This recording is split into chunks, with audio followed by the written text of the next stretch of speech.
Entendi. Como isso? Ela relaciona dança através da genética. Mais articulada.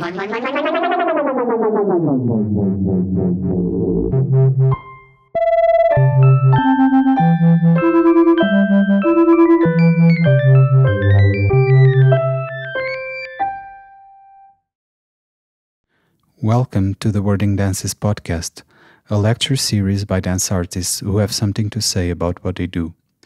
I am your host, Carlos Oliveira, and this is a co-production between Victor Cordon Studios and Parasita Association in Lisbon. Wording Dances presents a series of episodes, both in English and Portuguese, where renowned artists from the international contemporary dance scene discuss matters which make of dancing and choreographing an inexhaustible terrain of experimentation, problematization, and thinking.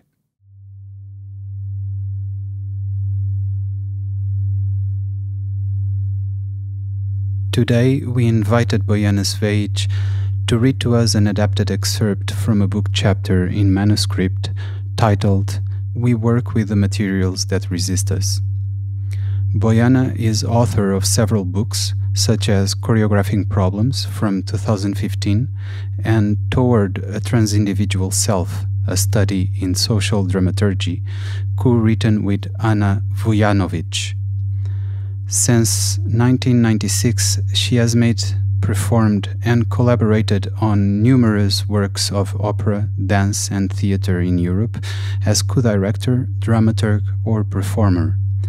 Bojana also co-authored several videos and video installations exploring dance and choreography, such as In a Non-Wimpy Way with Steve Paxton in 2013, Yvonne Rainer's War from the same year, and Spatial Confessions for Tate Modern in 2014.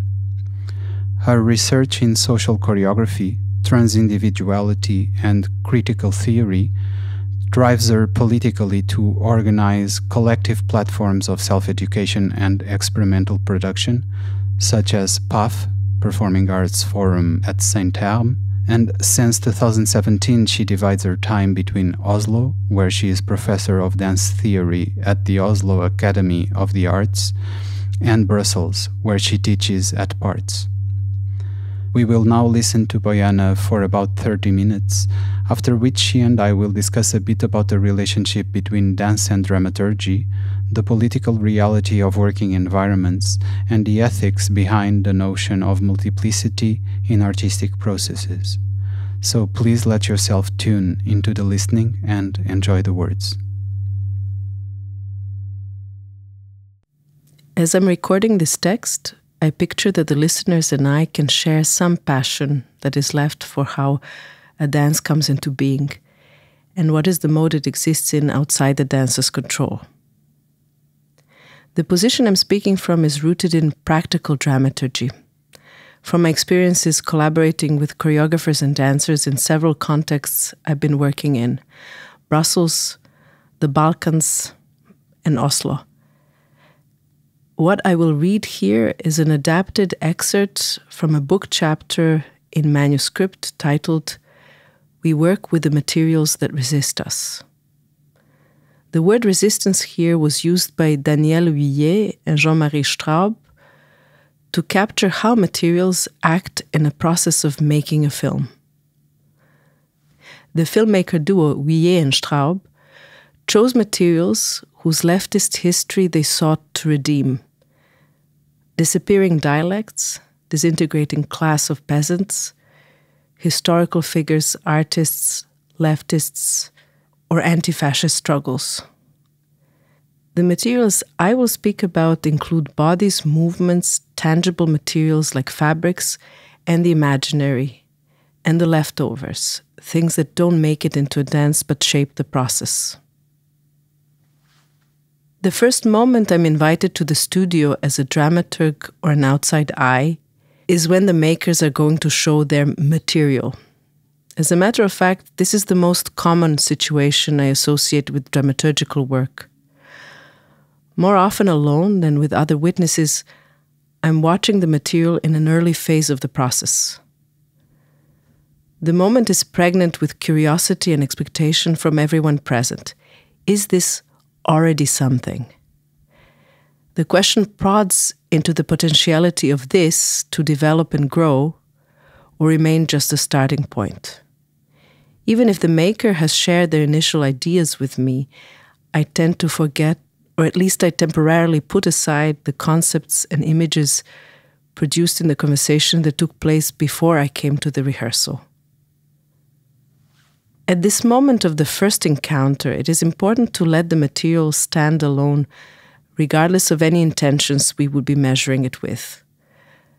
The tact required in this moment is what Jeroen Peters has referred to as pretending not to know.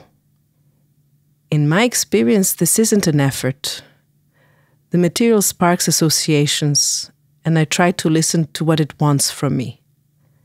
Comparisons are welcome only if they help us individuate the material, distinguish it from what seems similar. Over the years, I've trained myself to look at what is singular in the situation I'm partaking. Dancers and dramaturgs alike report about the nervousness around naming or labeling material, especially if it primarily consists of dancing movement. When text or visual content is part of material, giving it a name seems less of a problem.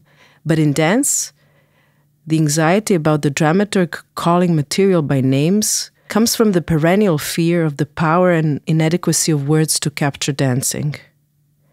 Yet at this moment, we manage to act as if we tacitly agreed that the tagging will be provisional. For the makers, it is about indexing units of memory.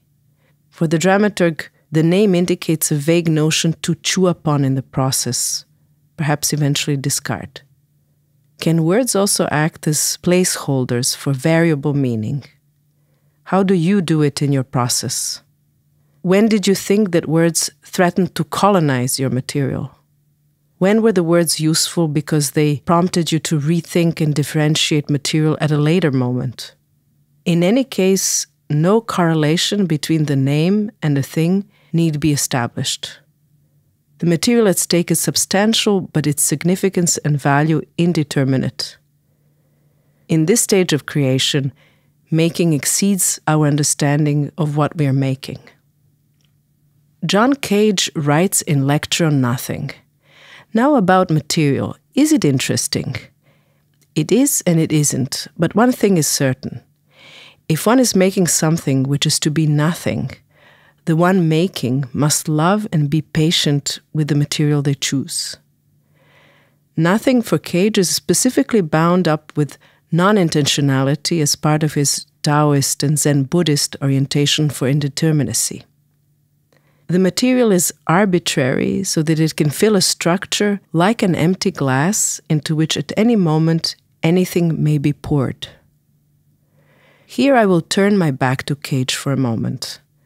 When there is a separation between structure and material, it is likely that the structure will have the upper hand. The material comes second. It is chosen to fit, or perhaps to somewhat challenge the predetermined structure. The work with the material I want to address here has little to do with arbitrariness and free choice, or subordination to a structure, form, or concept. The material is something distinct of its own accord, but hasn't found a purpose or meaning yet. The experiment consists in probing its capacity to act. If we want to do that, we will approach the material as something that lacks all form for starters. The form will emerge later in the process of individuation. What happens when people and human bodies are treated as material? The question is ludicrously unethical. It smells of exploitation or extractivism. If we attribute agency to persons in everyday life, why not to the material that they generate? What does it mean that people or their bodies are the material? Or better to say, they are in the material. The US-American dancer and pedagogue Chrissa Parkinson famously stated, "I am not the material. The autonomy of the dancer lies in their interpretation of material, and so dancers and their interpretations differ. It is respectable that dancers hold on to this difference and place their art and agency in the gap between themselves and material. When the material are people or human bodies for a choreography, as I see it, plasticity is an apt frame for observing the process in which the maker and the performer morph a material. Why plasticity? The word comes from Catherine Malabou. This French philosopher found it important to rethink neuroplasticity, the life of the brain, the fact that the brain records all changes and changes all the time, in a political sense, as the capacity to receive and to undergo influence and be molded by it, but with resistance, setting a limit to flexibility. In this way, the material is never a passive substrate. It reacts to shaping, and its resistance defines its agency. How to fully give way to this process and situation in which the material co-evolves in mutual exchanges between the choreographer and the dancer, in which both are invested and implicated. I've observed close collaborations between a choreographer and a dancer in a solo, where giving multiple tasks is a strategy of deregulating attention.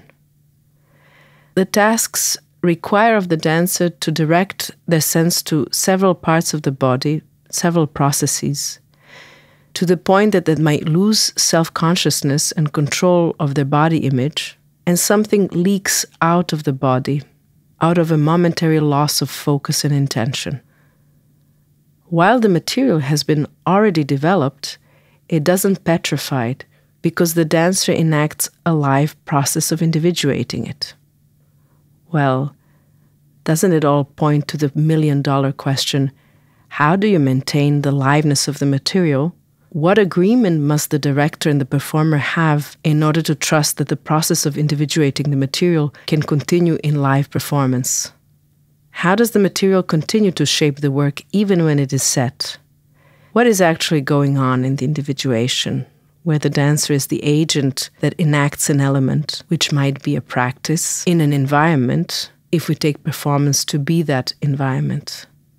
As I see it, the dancer is grappling with an overload of information, and they act within a tangle of multiple relations at the same time, attending to tasks that split and fragment their attention, invoking images and ideas that correspond to the tasks found in the process, attending to the memories and histories that crop up uninvited, attending to how their capacity in the very moment of performing affects them, attending to the room and how their imagination creates a space within their body to move, and probably many more I cannot think of.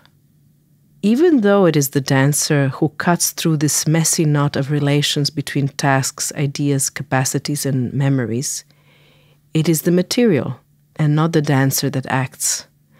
The material acts because it resists us, because it is left to individuate in a multiplicity of relations that mutually restrict each other. However, an entirely different kind of process of creation might be understood by the word material. It is more common to refer to material as a heterogeneous pool of things, things that differ in kind. A common path to proceed with the material is to search, collect, accumulate, and then sift through, reject and eliminate what seems superfluous. Anything qualifies as material as long as it speaks to the person who brought it up and that person shares it with their co-makers. The pool often crops up as a collection that the makers have accumulated in the process by associating it to that something that hasn't congealed into defined images or texts. If this is an early phase of the process, bringing our own materials is a way of enabling each maker and performer to attach to that something that stands in the middle. When we meet to collaborate for the first time, the moments of sharing materials and getting to know each other through them seems precious, an opportunity to build an imaginarium together. The imaginarium is like a virtual library of words, images, sensations, and references that hovers like a cloud above voices and actions. The status of potentiality lies in its generative promise. The process harbors desire if we believe that at any point we could reach out to that virtual library and bring the material onto the table. Even if they eventually won't make it into the piece, the materials are still present with us, acting from the shadow, shaping the process. At what point do you sense the emergence of the middle, of that which stands between everyone in the process? As dramaturg, I have witnessed varying hierarchies drive the genesis of the material and then the economy of its selection and subtraction. For example, the choreographer asserts their directorial authority in decisions about cuts, which materials will be included or parked outside. When I was invited to help the choreographer in the process of editing material, I experienced these moments to bear the risk of harming relations of trust among performers, choreographer, and their dramaturg, who became the great castrator, alien in the picture. All of a sudden, if the hierarchy seemed flat among all participating in the process, now it might get reinstated. In a project which resulted in a performance called Collect If, I took part, together with 7 other performers, in investigating the fragile transition of the dancer who leaves the company with a strong signature of a choreographer that stigmatizes them and enters the arena of making their own work. We began the process bottom up, from collecting proposals of materials based on the conversations about our wishes and preferences, our history of limits and refusals. The myriad of proposals was then represented in a map of index cards, and every day we started with testing and then eliminating or keeping the material from a card. Each material seemed possible, for example, maybe even provisional, but not necessary or urgent, driven by something that should synthesize all materials into a whole. And each day started with a painful test of our harsh criticism of one another through our materials, removing them one by one until we reached an agreeable, negotiated montage. Both experiences of hierarchy with a strong director or fierce competitive flatness in collective seemed to go against the initial quest for a multiplicity of materials. In fact, these two kinds of experiences around the economy of material taught me about the political ideal I've been searching for in dramaturgical work with materials. And this ideal is captured in the following question: how to maintain abundance of materials from a collective input in a working structure that doesn't relinquish choreographic composition and even authorial decisions. The encounter with Lia Rodriguez around her 2 last performances, Furia and Encantado, taught me about abundance. It first starts with the context. Doesn't material always fold in a context in history without which it wouldn't be able to act? In the work of Lia Rodriguez, the context of favela Maré in Rio de Janeiro and the space of Centro de Artes de Maré are part of the material. When she moved her company to the center, Lia also started a dance school with free access for the tenants, and in this way the daily struggles of favela got implicated in the creations of her company. Rehearsals with no doors, and a studio separated from the street by a curtain, renders the creation time unholy and porous. Anyone can come in as they need it, and this occasionally brings thirsty crack addicts or drug traffickers looking for shelter, and police raids, but most of all noise. The dates of premieres will complete the idea of a geopolitical context. Fúria was made in the eve of 2018 presidential elections in Brazil, anticipating the result that would dramatically impact the life in favelas. Encantado was created during the COVID-19 pandemic, which took the highest toll of death in Brazil, especially in favelas.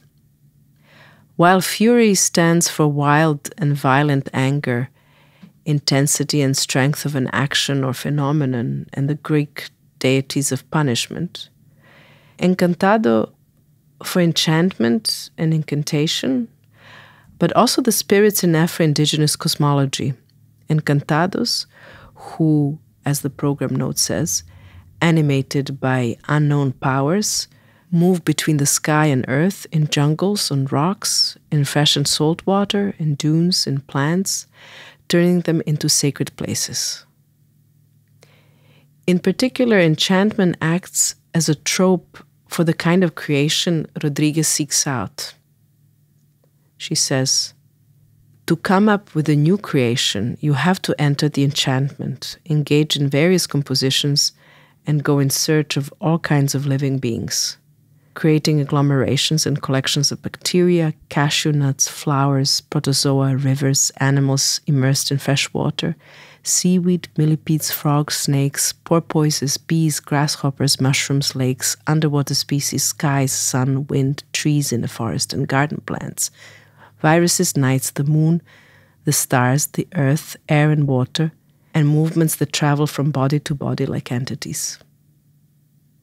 In Fúria, she invokes again multiplicity, but of another historical and colonial order. She says, even if we work with quite limited material, we're trying to create a specific ambience, a kind of Brazilian Baroque with costumes and characters. At the moment, more than half of the dancers are living in the Maré favela. They bring this singular imaginary world, different colors, a particular aesthetic. We have figures of kings, queens made out of nothing, and I love this magic of nothing. There is more to say about context as it folds into the material. Leah and her dancers rehearse under precarious conditions. Compared with Western European standards, their productions are money-poor concerning the budget and time-rich, with a lot of collective time spent together in a studio, 8 to 9 months to birth this work.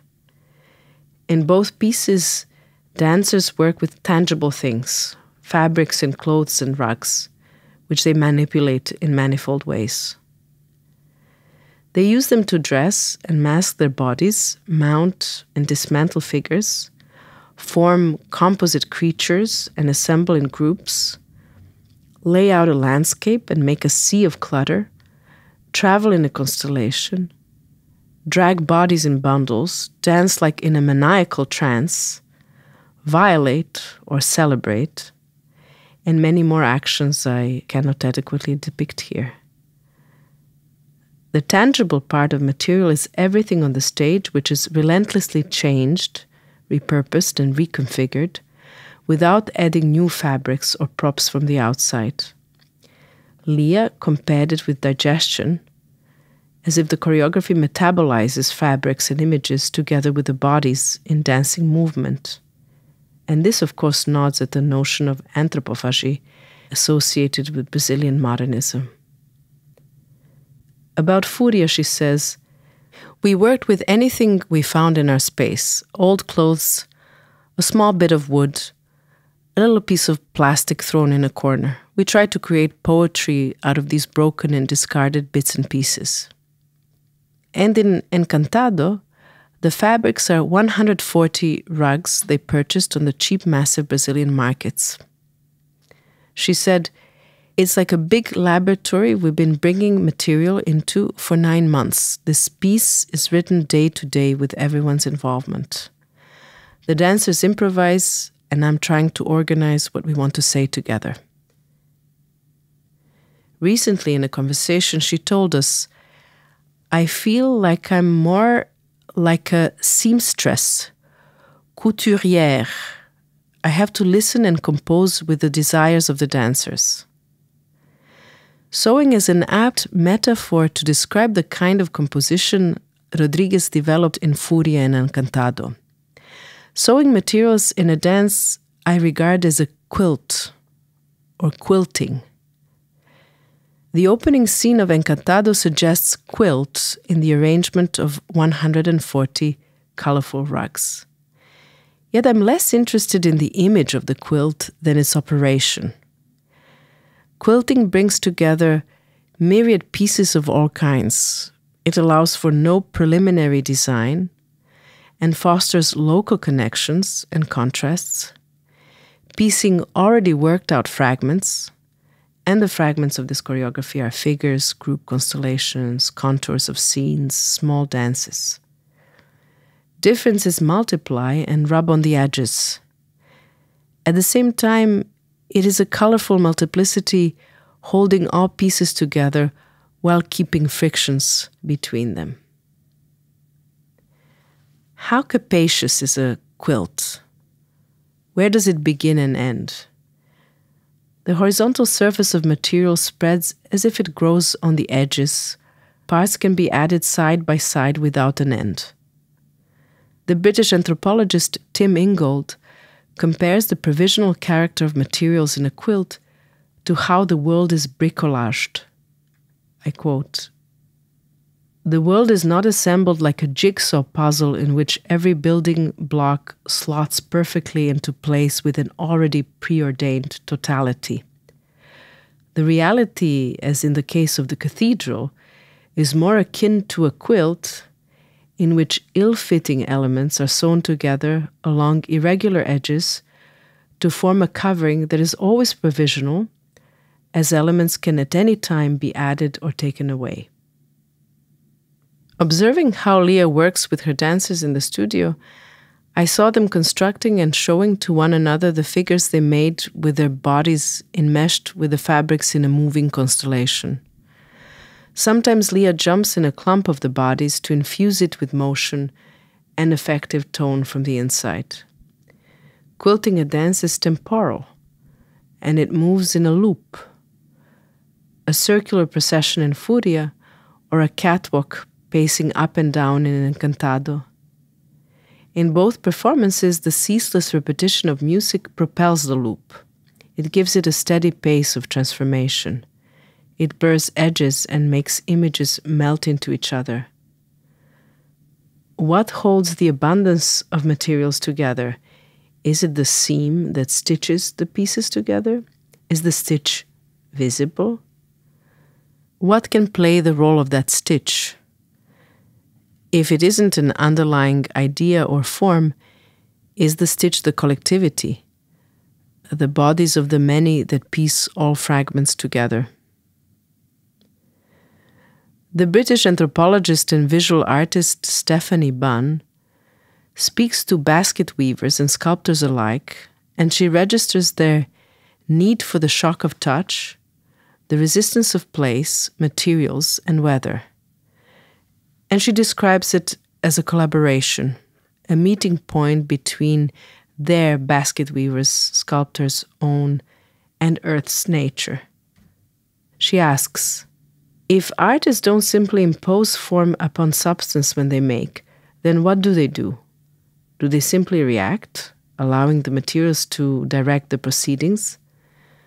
Do they go with the grain, or is there something more? What is actually happening?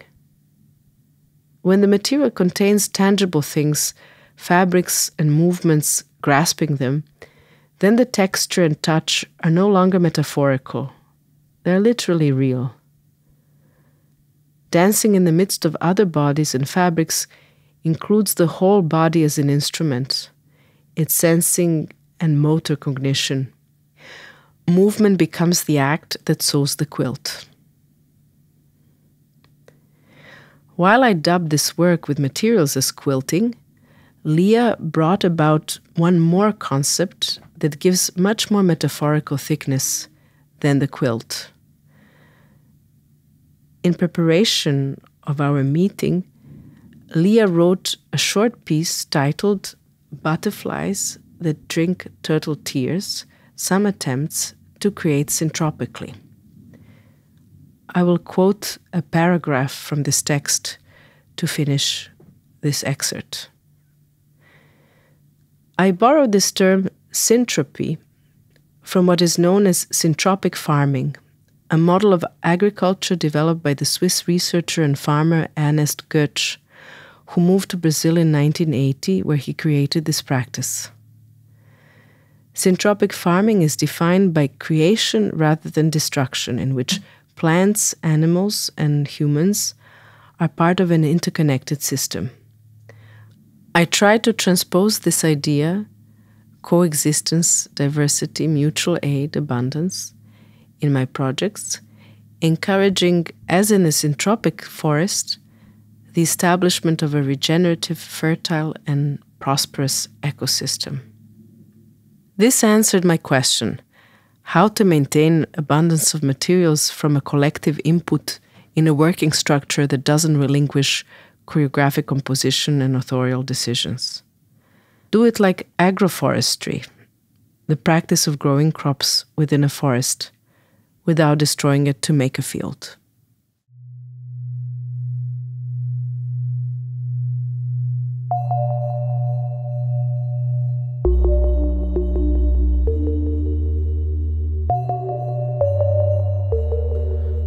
This was Bojana Cvejić reading an adapted excerpt from a book chapter in manuscript titled We Work with the Materials That Resist Us. Thank you so much, Bojana, for the text and its reading. Throughout the text, you exemplify how materials act in relation to an interplay of forces, such as the force of structure or the very force of the live event's indeterminacy. And I would like to pose you a question regarding materiality itself. The place of the material that is most referred to throughout the text is the very body of everyone who engages with it. This being a material means of expression, of course. But you also refer to how imagination, even when not actualized and thus remaining immaterial, lingers with the collective, being somehow contributive to what happens in the end. So, how is it that you see this difference between the materiality and immateriality of things as part of and contributing to the notion of material that you have presented to us today? I took material to be one of the central terms I stumbled upon when I started working as a dramaturg, and it was a jargonized term. It would be difficult to explain to someone who's outside of the process or who isn't familiar, versed in the making. And because of its indeterminacy and the potentiality that it had, including the misunderstandings around the material, in performing arts, where we regard performance to be immaterial because it's ephemeral, I wanted to address those creations where the starting point is material, which isn't always the case. Sometimes it's concept or structure or narrative or situation or intervention, and the material is secondary. So to me, the material is a thought problem. What is the material of the piece? There are various traditions of thinking that this text harkens back to. One has to do with hylomorphism, the matter-form compound or composite dating from the scholastics, and which in the work of Gilbert Simondon on an individuation is inverted.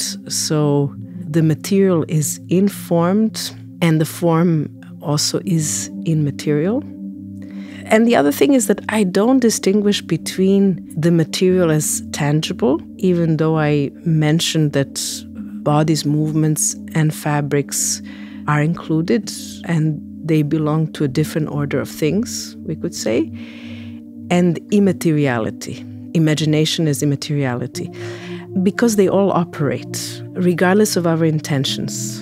And it was important for me to describe conditions in which material acts of its own accord, when it slips the control, or when we create the conditions in which its resistance becomes primary, That means that, for instance, the choice of working with a certain performer who is a particular person brings out many singularities that unfold in time.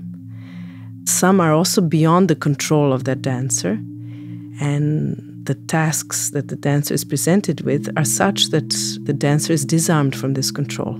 That doesn't mean that they improvise, but it means that the way they act in that situation becomes the material. And the imaginarium is constitutive of anything, and I wanted to honor that reality of the dancer, who must rely on the imagination in order to sustain their dancing. And then, of course, there's the imaginary of excluded materials, the leftovers or maps, diagrams, materials we accumulate to scaffold a piece and that we leave out and that we're happy to publish in a book afterwards and to say, all this was part of the process, but it didn't make it into the piece. But somehow it also exudes influence, exudes something. So on the other hand, there's a question of the material which is historical, and I don't mention it in this part that I read. And that means that certain possibilities are held within a material where it belongs to history. And that's why I started from the resistance of material in Jean-Marie Straub and Daniel Huillet's work, because the materials that they select, they're embedded in a history. And that links all this reflection on material also to historical materialism and material conditions. I seem to complicate now the story even more, but I hope it offers multiple entries. But the material is also favela. You know, it's the context, for instance, for Lia Rodriguez. The material conditions is also a certain poverty that turns into a luxury of imagination, of time that people invest because they don't move on the market in the same way as in Western Europe goods and people circulate. So in that sense, there seems to be a dichotomy between material and immaterial, but I think everything is material. And that would be also a stance of new materialism that seeks agency in the material in scientific ways. And it would be a stance to something that is almost incommensurate with it, which is historical materialism of Theodor Adorno. Maybe what I'm answering to you now are footnotes to this text. I would also like to ask you about the political reality of the middle, the one that stands between individuals. Be it when a dancer and a choreographer work together to shape material, or when a group of people works together towards a similar goal, middle and material seem to be entangled with one another, partaking the larger working environment. And, as you put it, it is an entanglement which acts. It contributes to the processes by which the material one is working with comes into expression. And this is a question of agency. Which kind of agency is this, of the materials one works with, and how is it different from the desire and volition that fuel artistic research and creation? In sum, what is its political reality? Thank you for this question. I'm happy that you asked me to elaborate more on the middle. For me, it is a political effort to base a gathering of something that is in the middle of the people, rather than basing it on the sum of interests of individuals. The sum of interests and particular attachments exists, in the sense of everyone has a certain calculus about why they join a project, what will be gained by it. But that moment of focus and faith that something can come into existence, which is the work of all, is precious. And that's what makes me interested in art, and why I think that the creation is worthwhile still. And I can transfer that imaginary from the middle in a process where artists are involved to the middle of social and political movement, where the demands that people who stand up and protest together is something that they shape together. I don't believe in the ideology that comes top-down as a worldview, that this is what's guiding political movements today, political social movements. There's a discontent and affects that fuel the gathering. But, for instance, if you take the square movements that happened in Tahrir Square, Gezi Park, Syntagma, and so on, it was in their endurance what they managed to organize together, what they rehearsed as a living together, which was also in the middle of them. It was in the middle against their antagonist, the state, the dictator, the austerity measures. So in that sense, this middle is something that exceeds individuals. And that's the stake of collectivity. That has the agency to individuate us in the sense that we might have different engagements, different attachments to a piece, but then the piece becomes something that is beyond our individual take on it, and it continues to act because it acts on other people, not only on us. It's not just our cake. In reaction to experiences of both hierarchy and competitive flatness, you mentioned being interested in the question of how to maintain abundance of materials from a collective input while not relinquishing choreographic composition and authorial decisions. And then, after offering a couple of examples by Lia Rodrigues, you close the text by answering that in order to do so, one should do it like agroforestry, the syntropic practice of growing crops within a forest without destroying the forest. So, can you talk a bit more about what lies behind the wish to pursue such question, but also about the fact that the answer comes from adapting knowledge gathered in a field other than dance and choreography? This is the lesson of Lia, obviously. When she introduced this concept at Spring Meeting, a gathering of artists that I took part in 2023, she also said, Bojana, don't you think it would be wonderful if we could also educate people like this? You just throw seeds and they grow in already existing forests. And I often hear from my students at P.A.R.T.S, for instance, in Brussels, that when they come from outside of Europe, they feel that to enter the European education, they have to erase their default, the culture they bring with. So this is one reason why I think it's very interesting to take into account what people already have, what they bring into a process, which doesn't mean that we exclude the possibility that they change or what they have changes. I believe in this cohabitation and not breaking people in order to make something. And I think that the methodologies are always sourced somewhere else. I believe that dance must exit its bubble. The bubble of dance bringing us always back to ballet as the genealogy of Western dance. And I have been always in favor of learning from other arts. And if there are modes of operation that are entirely outside of art and entail ecology in this case, then it's very interesting also to involve in a thought experiment. What would it mean to do it syntropically, as Lia put it?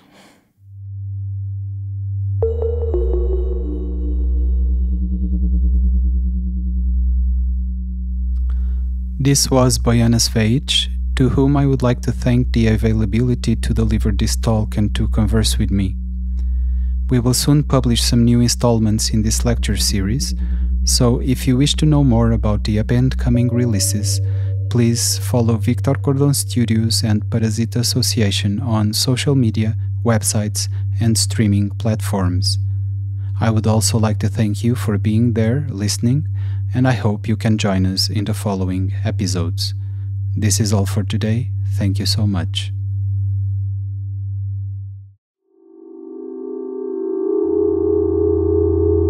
Entendi como isso. Ela dança através genética mais articulada.